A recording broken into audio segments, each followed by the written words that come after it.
இன்றைய வேத தியானம் வசன ஆதாரம் லேவியராகமம் 20ஆம் அதிகாரம் 24ஆம் வசனம். உங்களை மற்ற ஜனங்களை விட்டு பிரித்தெடுத்த உங்கள் தேவனாகி கர்த்தர் நானே.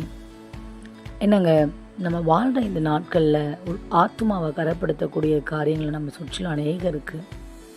நாம் பிரித்தெடுக்கப்பட்ட ஜீவியத்தை நம்ம வாழ வேண்டியது அவசியமாக இருக்குது. ஒரு காட்டில் தவளையும் எளிய நண்பர்களாக இருந்தது.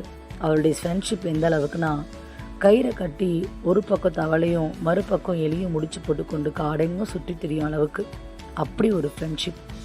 மழைக்காலம் வந்தது. காட்டில் உள்ள குளங்களெல்லாம் நிரம்பினது. தண்ணீரை கண்டதும் தவளை தன் நண்பனை மறந்து குளத்தில் குதித்து அங்குமிங்கும் சுற்றி நீந்தியது. ஆனால் மறுபக்கம் கட்டப்பட்டிருந்த அந்த எலியின் நிலையோ பரிதாபமாய் முடிந்ததுங்க.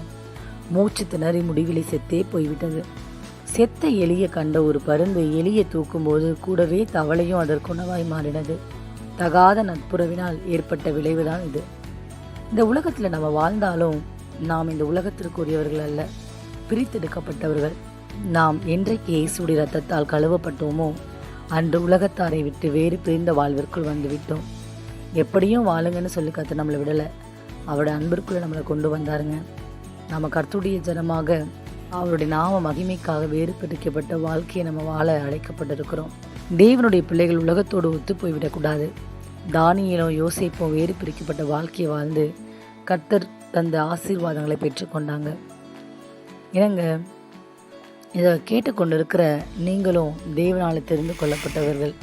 சமுதாயத்தில் காணப்படுகிற அந்நிய காரியங்கள், பிசாசின் கண்ணிகள், மாயைகள் போன்றவற்றில் சிக்கிக்கொள்ளாதபடிக்கு வேறு பிரிக்கப்பட்ட ஒரு வாழ்வை கர்த்தர் நம்மில் காண விரும்புகிறாரு. இதை உணர்ந்தவர்களாய் இன்றைய நம் வாழ்வை இயேசுவுக்காய் நாம் கொடுப்போமா? நாம் பிரித்தெடுக்கப்பட்ட ஜீவியத்தை வாழ்வோம்.